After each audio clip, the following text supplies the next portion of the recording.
Pakistani literature के point of view से सस्ती किताबें मींस के जो पाकिस्तानी पब्लिशर्स छाप रहे हैं उनको भी अप्रोच करके तो आप रिसोर्स जो है वो प्रोवाइड कर सकते हैं। बिल्कुल। और यहाँ तो अल्हम्दुलिल्लाह पाकिस्तान में हर किस्म की रेंज की बुक्स मिलती हैं। एग्जैक्टली कभी भी एक्सक्यूज नहीं हम कर सकते कि बहुत महंगी किताबें, आपने लिटरेचर करना पहले खुद पढ़ें, उसके बाद फिर बच्चों को पढ़ाएं और ये डेवलप करें।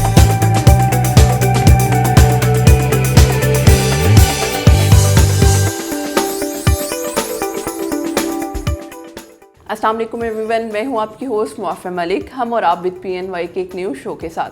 जैसा कि आप सब लोग जानते हैं, PNY ट्रेनिंग्स एक ऐसा प्लेटफॉर्म है जहां हम हज़ारों की तादाद में स्टूडेंट्स को डिफरेंट कोर्सेज़ करवाते हैं ताकि वो अपनी पर्सनल लाइफ और प्रोफेशनल लाइफ के साथ साथ अपनी फाइनेंस को भी बेहतर बना सकें।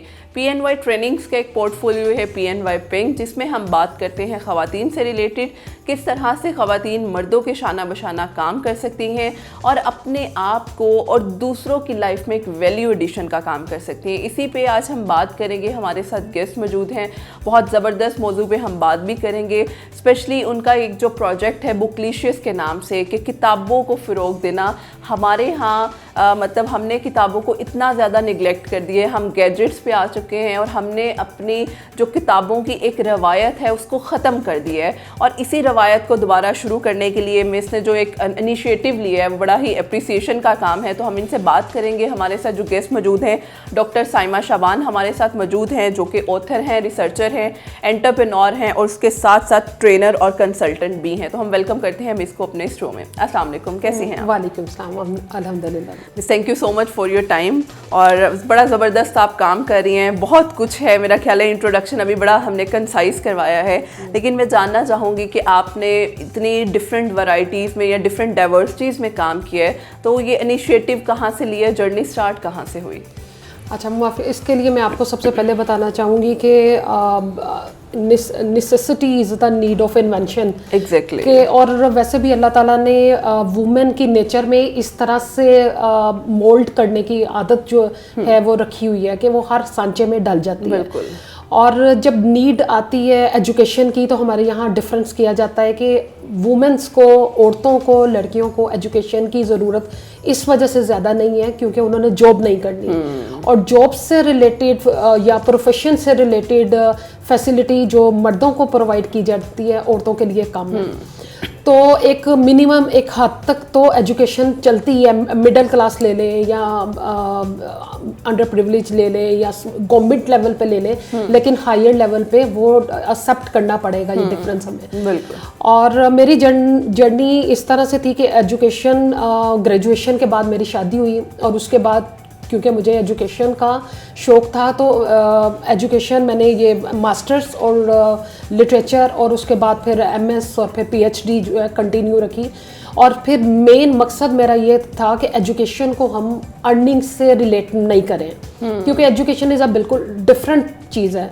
लेकिन एक टाइम आता है कि जब फिनेंशियली पॉइंट ऑफ व्यू से या साइकोलॉजिकल पॉइंट ऑफ व्यू कि जब वो पूरे वो एक पीरियड सर्कल को औरत गुजार के आती है, तो एक नीड होती है कि एक टाइम आता है कि जब वो अपनी जो एबिलिटीज़ है उनको वो सोसाइटी में भी करें। बिल्कुल। पे बैक करें। तो पे बैक करने के लिए हमारे यहाँ बिल्कुल डिफरेंट सिनेरियो है कि एक डिग्री जो है कभी भी आपको प्रोफेशनली तौर पे उस मुकाम तक नहीं लेके जा सकती। इसके लिए फिर मैंने कुछ वीडियोस वगैरह देखी, ट्रेनिंग्स ली कासिम अली शाह की, और उनकी बातें बिल्कुल ठीक थी। इसके अलावा रेहान अल्लाह वाला, आज़ाद चाय वाला, ज़िशानुल हक उस्मानी की किताबें, उन्होंने मुझे इतना ज़्यादा मोटिवेट किया कि सिर्फ डिग्री को अपने तक महदूद रखना ही काफ़ी नहीं है। इसके अलावा स्किल को भी हमें अपने हिस्से का काम करने के लिए सोसाइटी में जो है वो जनरेट करनी है वो चीज़ें। बिल्कुल। फिर मेरा नेक्स्ट स्टेप था एज अ वॉलंटरी उस सेक्टर में जाना, एजुकेशन सेक्टर में।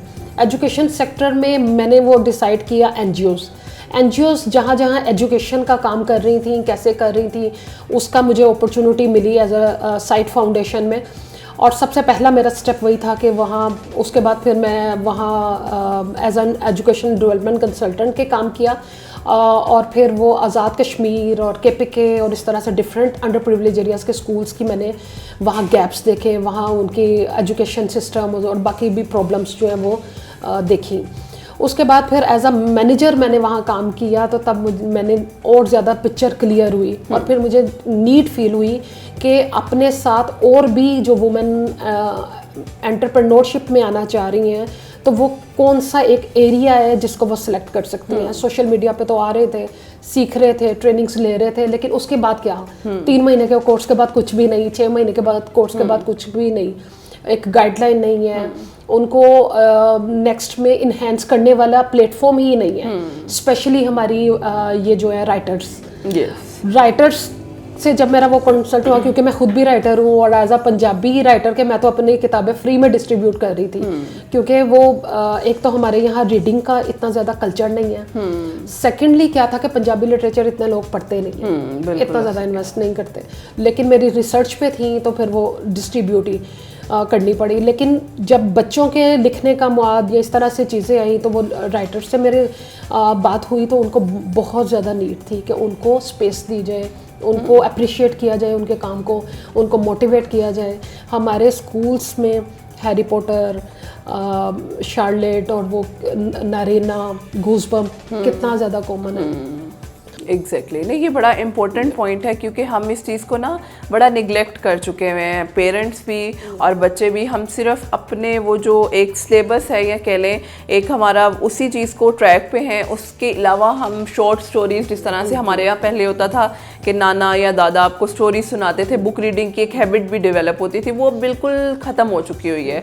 तो इस पूरी स्टार्टअप में मैं यही पूछना चाहूँगी कि आपने बुकलिशियस का स्टार्ट किया, तो क्या डॉक्टर साइमा शुरू में कोई वो हुए, क्योंकि अभी भी हम अपने इसी दौर में बुक्स को इतना ज़्यादा नहीं कर रहे, हम लोग प्रेफर कर रहे हैं ऑनलाइन डिजिटल सारी चीज़ों को। तो आपने जब स्टार्ट किया, किस तरह से फिर अब अपने आप इस प्रोजेक्ट को लेकर चल रही हैं? अच्छा, क्योंकि बुकलिशियस के साथ साथ मेरा जैसे बात की मैंने वुमेन राइटर्स की, फिर मेरे वुमेन चैम्बर के साथ मेंबरशिप की, फिर मुझे था कि मुझे बिजनेस पॉइंट ऑफ व्यू पे औरतों में, मदर्स में वो अवेयरनेस क्रिएट करनी है, उनको ये वैल्यू बतानी है कि आपने बच्चों को बुक्स के लिए किस तरह का मवाद जो है वो आपने प्रोवाइड करना है, बच्चों की एक्टिविटी बेस्ड लर्निंग उनके इंटरेस्ट से और एज से रिलेटेड किस तरह देनी है, इसमें उनको हेल्प आउट किया। तो फिर हरियाली के प्लेटफॉर्म पे वुमेन्स के जहाँ जहाँ भी रीच हो सकती थी उन प्लेटफॉर्म्स पे मैं गई, और फिर वहाँ पे मैंने उनको वो